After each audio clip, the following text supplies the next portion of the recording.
Welcome once again to my class. Today I'm just going to start a new lesson. I'm just going to start a new topic.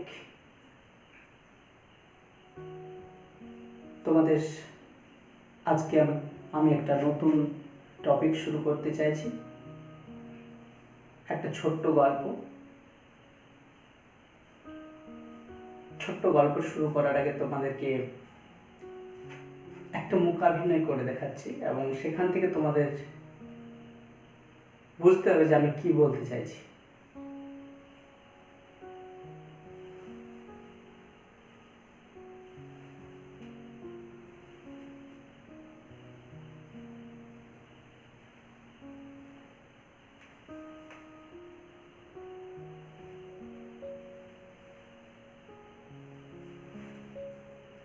আশা করি বুঝতে পেরেছো। ছোটবেলার একটা অবিচ্ছেদ্য বন্ধু আমাদের এই ঘুড়ি আকাশে ওড়ে, তার সাথে আমাদের মন আকাশে ওড়ে। ঘুড়ি ওড়াতে তোমরা সবাই পারদর্শী, তোমরা সবাই ঘুড়ি উড়িয়েছ। ঘুড়ি যখন আকাশে ওড়ে খুব ভালো লাগে। আবার ঘুড়ি উড়তে উড়তে কখনো সুতোটা কেটে যায়। তাহলে সুতোটা কেটে যখন যায় তখন আমাদের মন ভারাক্রান্ত হয়ে পড়ে। তারপর সুতোটা কেটে ঘুড়িটা কোথায় গিয়ে পড়ে কেউ জানে না। তো সেই রকম একটা সুতো কেটে যাওয়া ঘুড়ি নিয়েই আজকে আমাদের ছোট গল্প our runaway kite written by Lucy Maud Montgomery, একজন কানাডিয়ান লেখিকা।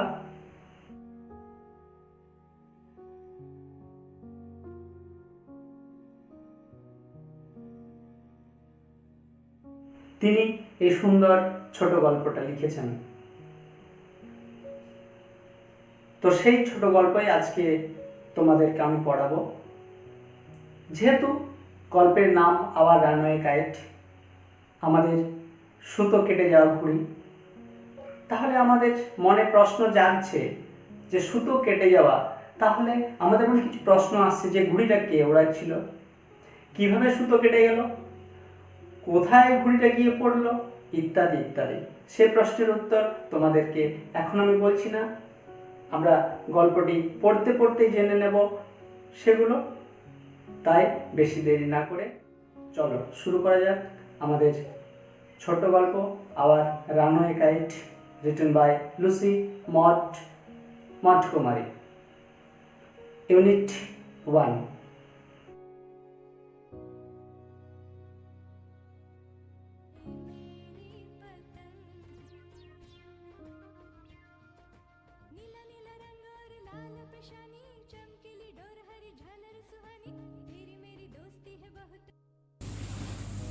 খুব সুন্দর গল্প our runaway kite, Lucy Montgomery. একটা সুতো কাটা ঘুড়ি নিয়েই এই এক ছোট গল্প, খুব সুন্দর গল্প লিখেছেন লুসি মন্টগোমারি, একজন কানাডিয়ান লেখিকা।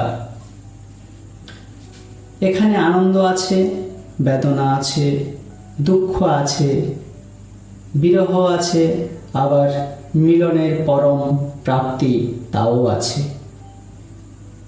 তাই আমি এই গল্পটার লাইন বাই লাইন পড়ে যাব এবং তার বাংলা অর্থ সেটা আমি বলে দেব, তোমাদের সুবিধা হবে। Our runaway kite, Lucy Montgomery. Unit 1. Of course, there was nobody for us to play with on the big half moon. নিশ্চিতভাবেই আমাদের সাথে বিগ হাফ মুনে খেলার জন্য কেউ ছিল না। আমাদের সাথে মানে লেখিকাদের সাথে। বিগ হামুন কি? বিগ হামুন হলো একটা দ্বীপের নাম, অর্থাৎ লেখিকা এবং তার সাথে যারা থাকতো তারা বিগ হামমুনে বাস করত। বিগ হামমুন হলো একটা দ্বীপ, name of an island. We just had to make the most of each other and we did. আমরা একজনের সাথে যতটা সম্ভব খেলা করা যায় ততটাই করতাম। তার মানে পরস্পরের সাহচর্যের যথাসম্ভব সদ্ব্যবহার করতাম আমরা। যেহেতু আমাদের সাথে খেলার আর কেউ ছিল না, তাই আমরা একসাথেই খেলতাম।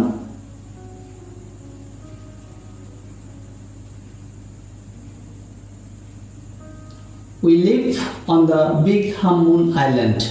আমরা বাস করি বিগ হামমুন দ্বীপে।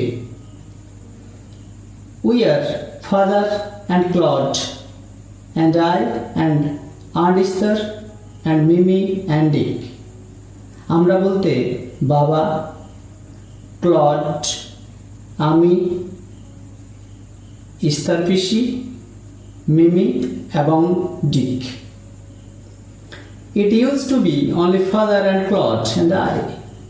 আজকে আমরা এতজন হয়েছি, বাবা, ক্লড, আমি, ইস্তার পিসি, মিমি, ডিক। কিন্তু আজকে যতজন আছি ততজন কিন্তু আমরা ছিলাম না। It is all on account of the kite that there are more of us. আমরা এতজন হয়েছি শুধুমাত্র একটা ঘুড়ির জন্য। This is what I want to tell you about. সেটাই আজকে তোমাদের আমি বলতে যাচ্ছি।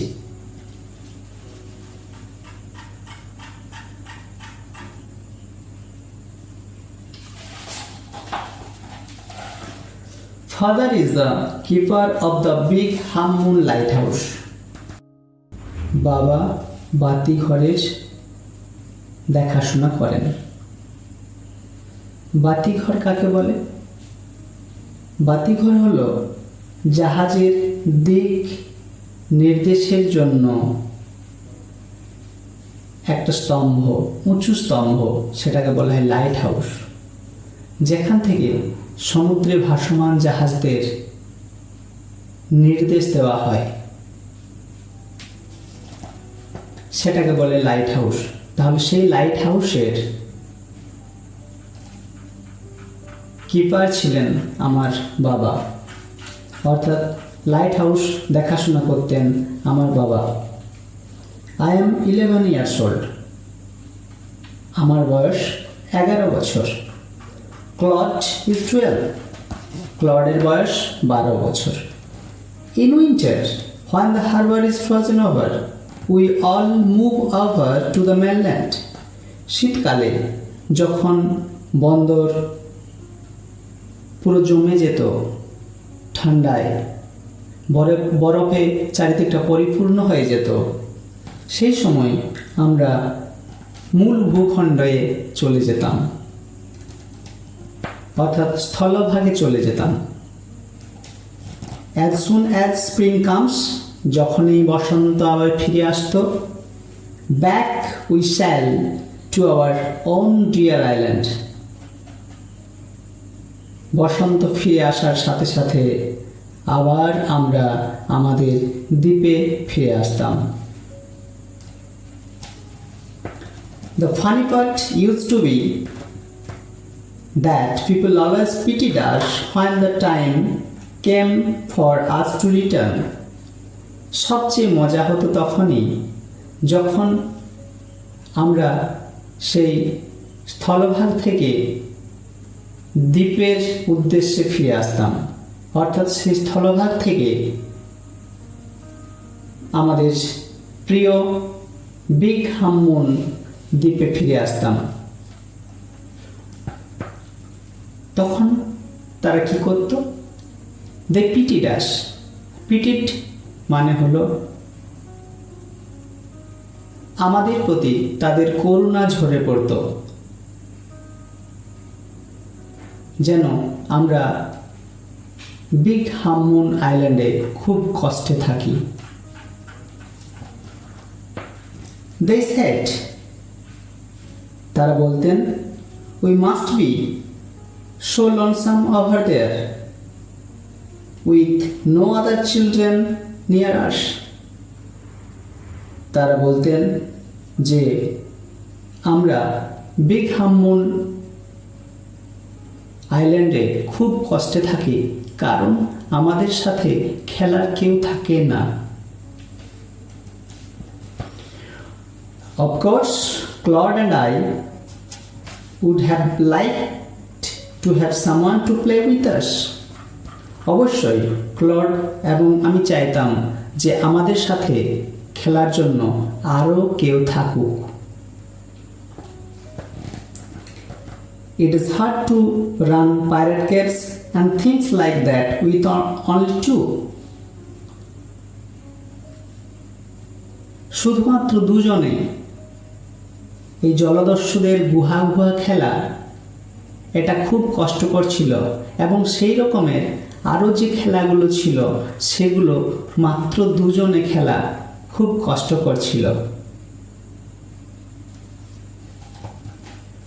But we used to quarrel a good deal with the mainland children in winter. কিন্তু শীতকালে যখন আমরা স্থলভাগে যেতাম তখন স্থলভাগের ছেলেদের সাথে বা মূল ভূখণ্ডের ছেলেদের সাথে খুব ঝগড়া করতাম। So it was perhaps just as well that there were none of them on the big Hamun. হতে পারে যে বিগ হামুনে তাদেরকে পেতাম না বলেই তাদের সাথে ঝগড়াটা আমাদের বেশি হতো।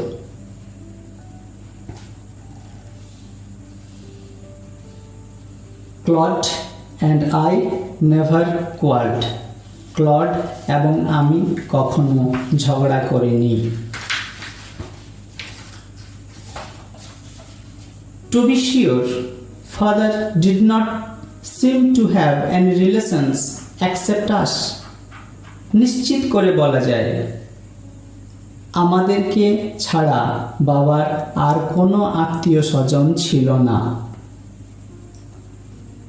This used to puzzle Claude and me. এটা আমাকে এবং ক্লডকে অবাক করে দিত। আমরা অবাক হয়ে যেতাম এটা ভেবে যে আমরা ছাড়া বাবার আর কোনো আত্মীয় স্বজন ছিল না। Everybody on the mainland had relations. স্থলভাগে বা মূল ভূখণ্ডে সবারই আত্মীয় স্বজন ছিল। Why had not we? আমাদের নেই কেন? Was it because we lived on an island? এটা কি এজন্যে যে আমরা একটা দ্বীপে বাস করি বলে? আমরা দ্বীপে বাস করি বলেই কি আমাদের আত্মীয় স্বজন নেই? We thought it would be so jolly to have an uncle, an aunt and some cousins. আমরা ভাবতাম যে এটা খুব মজার হতো যদি আমাদের কাকা থাকতো, কাকিমা থাকতো বা খুড়তুতো বা পিসতুতো ভাই বোন থাকতো। এটা খুব মজার হতো। Once we asked father about it. একবার আমরা জিজ্ঞাসা করেছিলাম বাবাকে এটা সম্পর্কে, অর্থাৎ যে আমাদের আত্মীয় স্বজন নেই কেন বাবা?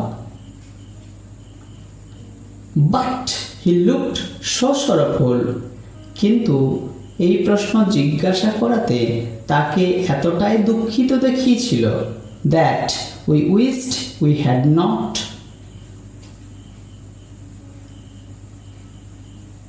তখন আমাদের মনে হয়েছিল যে প্রশ্নটা না জিজ্ঞাসা করলেই ভালো হতো। He said it was all his fault.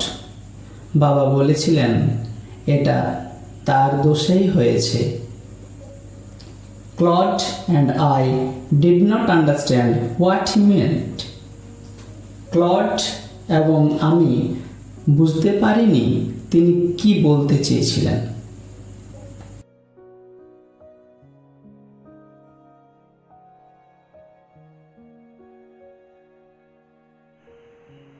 এই হলো তোমাদের ইউনিট 1-এর বিষয়বস্তু। এরপর এই ইউনিট 1 ক্লিয়ার হলে আমরা ইউনিট 2-তে চলে যাব, সেখানে জেনে নেব এই ঘটনার আরও কিছু।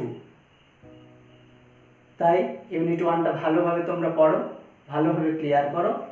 এটা ক্লিয়ার হয়ে গেলে আমরা ইউনিট 2-তে চলে যাব। ধন্যবাদ।